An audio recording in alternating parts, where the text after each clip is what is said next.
రాకాలోకంకి స్వాగతం. ఈ కంటెంట్ మీకు నచ్చినట్టయితే లైక్ చేయండి, మీ బంధుమిత్రులకు షేర్ చేయండి.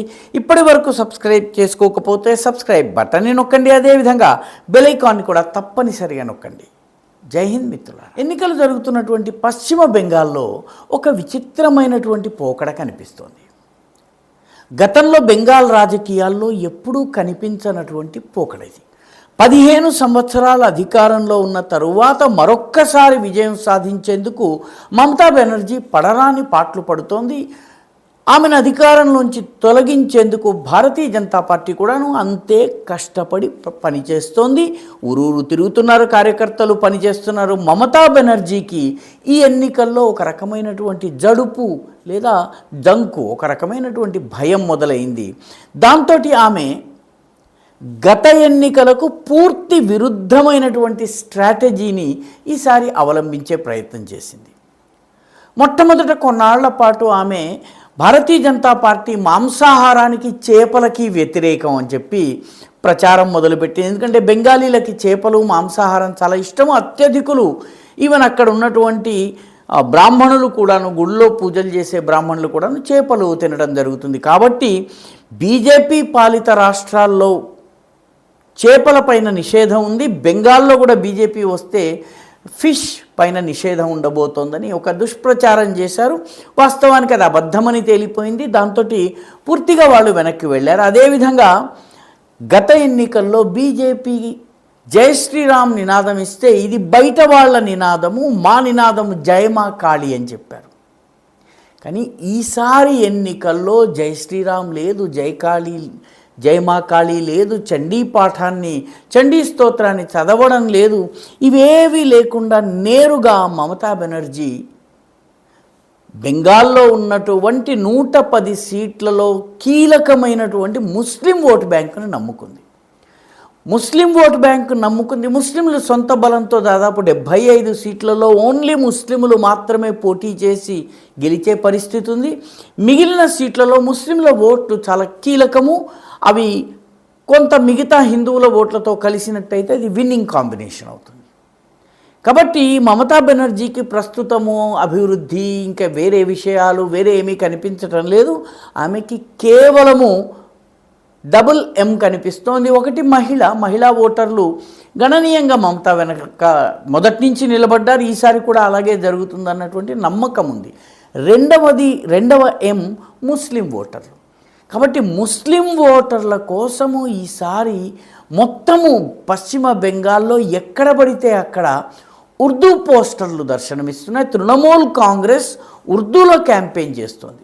బెంగాలీని వెనక్కి తోసి మరీ ఉర్దూలో క్యాంపెయిన్ చేస్తోంది. ముస్లిం మెజారిటీ ముర్షిదాబాద్, మాల్దా, 24 పరగనా, దినాజ్పూర్, నొదియా, పురులియా ఈ ప్రాంతాలన్నిట్లలో కూడాను ఉర్దూ పోస్టర్స్ వెలిసినాయి. తృణమూల్ కాంగ్రెస్ తరఫున ఉర్దూలోనే మొత్తం స్లోగనీరింగ్ జరుగుతోంది. ఉర్దూలోనే మొత్తం అంతా కూడాను ప్రచార పత్రాల్ని పంచటం జరుగుతోంది. మమతా బెనర్జీ మాట్లాడే భాషలో కూడా ఉర్దూ పదాలు పెరిగినాయి. ఉర్దూ పదాలు ఎక్కువగా వాడుతూ ముస్లిం ఓటర్లని ఆకట్టుకునే దిశగా ఆమె ప్రయత్నం చేస్తున్నారు. నిన్న మొన్నటి వరకు బెంగాలీ కల్చర్కి ప్రతీకగా, బెంగాలీ ఐడెంటిటీకి తనను తాను ప్రతీకగా చెప్పుకున్నటువంటి మమతా బెనర్జీ ఈసారి కేవలం ఉర్దూని నమ్ముకుని బెంగాలీని వెనక్కి తోసి ఉర్దూను ముందుకు తీసుకుని రావడం జరిగింది. అంటే బెంగాలీ భాష అక్కర్లేదు. ఉర్దూ ఇప్పటికే పశ్చిమ బెంగాల్లో 2వ అధికార భాష. టెక్స్ట్ బుక్స్ నుంచి చాలా మటుకు ప్రభుత్వ వ్యవహారం కూడాను కొన్ని జిల్లాల్లో ఉర్దూలో నడుస్తుంది. వాస్తవానికి బెంగాల్లో ఉన్నటువంటి బంగ్లాదేశీ మూలానికి చెందినటువంటి లేదా ముస్లింలైనటువంటి వాళ్ళందరూ కూడాను బెంగాలీ భాషలోనే మాట్లాడతారు. వాళ్ళ జిల్లాలకు చెందినటువంటి బెంగాలీ మాట్లాడతారు. ఢాకా వాడు ఢాకయ్య, మైమన్ సింగ్ వాడు మైమన్ సింగ్యా, చట్టగ్రామ్ వాడు చట్టగ్రామియా, రాజ్షాహి వాడు రాజ్షాహియా. ఈ రకంగా బెంగాలీలోనే ఆయా జిల్లాలకు సంబంధించిన ప్రత్యేకమైనటువంటి కొద్ది మార్పుల మాండలికాన్ని మాట్లాడతారు. కానీ మొత్తానికి అందరూ బెంగాలీ మాట్లాడతారు. మొట్టమొదటిసారి బెంగాల్ రాజకీయాల్లో ఉర్దూ భాషలో పోస్టర్లు ఎక్కడ పడితే అక్కడ వెలిసినాయి. ఇది అందరినీ ఆశ్చర్యపరుస్తోంది. రెండవది, డైరెక్ట్గా ముస్లిం ఓటర్లను మాత్రమే టార్గెట్ చేస్తూ ప్రచార పత్రాలు ఇస్లాం కోసము, ముస్లింల కోసము మమతా బెనర్జీ ఏం చేస్తుందో, ఏం చేసిందో వివరించేటటువంటి పత్రాలు మొత్తానికి బెంగాలీని వెనక్కి తోసేసింది. బహుశా బెంగాలీ భాషను వెనక్కి తోసి ఉర్దూని ముందుకు తీసుకుని రావడం కేవలం రాజకీయ కారణాల వల్ల, ఉర్దూ పట్ల ప్రేమ కాదు. మమతా బెనర్జీ స్వయంగా బెంగాలీ భాషలో మంచి కవి, కానీ రాజకీయాల కోసం ఉర్దూని ముందుకు తీసుకుని రావడం ఇది ఒక డేంజరస్ ట్రెండ్. ఇది ముస్లిం అప్పీజ్మెంట్, మైనారిటీ ఓట్ల కోసము మైనారిటీ బుజ్జగింపు కార్యక్రమాలు, మైనారిటీ తుష్టీకరణలో భాగంగా ఇది చేయటం జరుగుతోంది. బెంగాలీ కల్చర్ కన్నా కూడాను ఎక్కువ ప్రాధాన్యం ఉర్దూకి ఇవ్వడం. ఇది ఒక రకంగా చాలామంది బెంగాలీలకి తమ యొక్క కల్చర్ విషయంలో చాలా ఆత్మగౌరవం ఉన్నటువంటి బెంగాలీలకు ఇది మింగుడు పట్టం లేదు.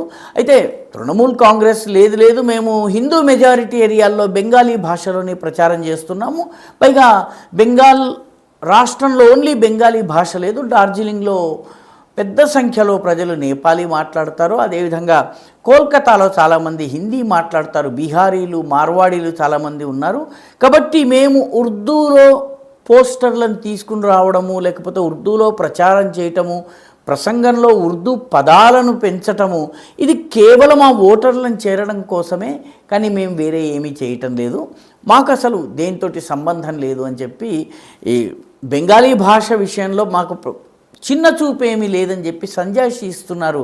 కానీ ప్రచార హోరు మాత్రం ఉర్దూ భాషలో కొనసాగుతుంది. ఇదే పరిస్థితి రాబోయే రోజుల్లో మరికొన్ని రాష్ట్రాల్లో, కేరళలోని నార్త్ కేరళలో ఇప్పటికే ఈ వాతావరణం ఉంది, మన హైదరాబాద్ వంటి ప్రాంతంలో కూడాను ఇది వచ్చే పరిస్థితి ఉంది. బీఆర్ఎస్ కావచ్చును, అదేవిధంగా కాంగ్రెస్ కావచ్చును, పాత బస్తీకి వెళ్ళగానే ఉర్దూలో మాట్లాడటం జరుగుతుంది. ఉర్దూ ఓటర్లు మాత్రమే వాళ్ళ కళ్ళకు కనిపిస్తున్నట్టుగా కనిపిస్తుంది. రానున్న రోజుల్లో ఇదే రకమైనటువంటి పరిస్థితి తెలంగాణలో వస్తే, ఎందుకంటే తెలంగాణలో ఎంఐఎం పదే ఎంఐఎం నాయకులు, కాంగ్రెస్ అయితేనేంటి, బీఆర్ఎస్ అయితేనేంటి, ఎవరైనా కూడా మా పాదాల దగ్గరికి రావాల్సిందే, మేమే రాజులము, మేము కింగ్ మేకర్స్గా మేము ఎవరు పాలనలో ఉండాలో, వాళ్ళు ఎలా పనిచేయాలో శాసిస్తామని చెప్పి ఇప్పటికే అంటున్నారు.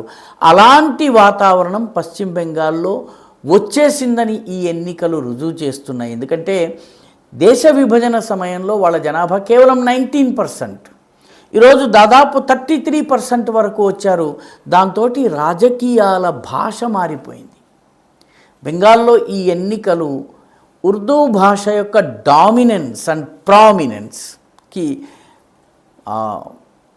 నిదర్శనంగా నిలుస్తాయి. రానున్న రోజుల్లో రాజకీయము ఎటువైపు వెళ్తుందో ఈ తొలి సూచనగా మనం భావించవచ్చు.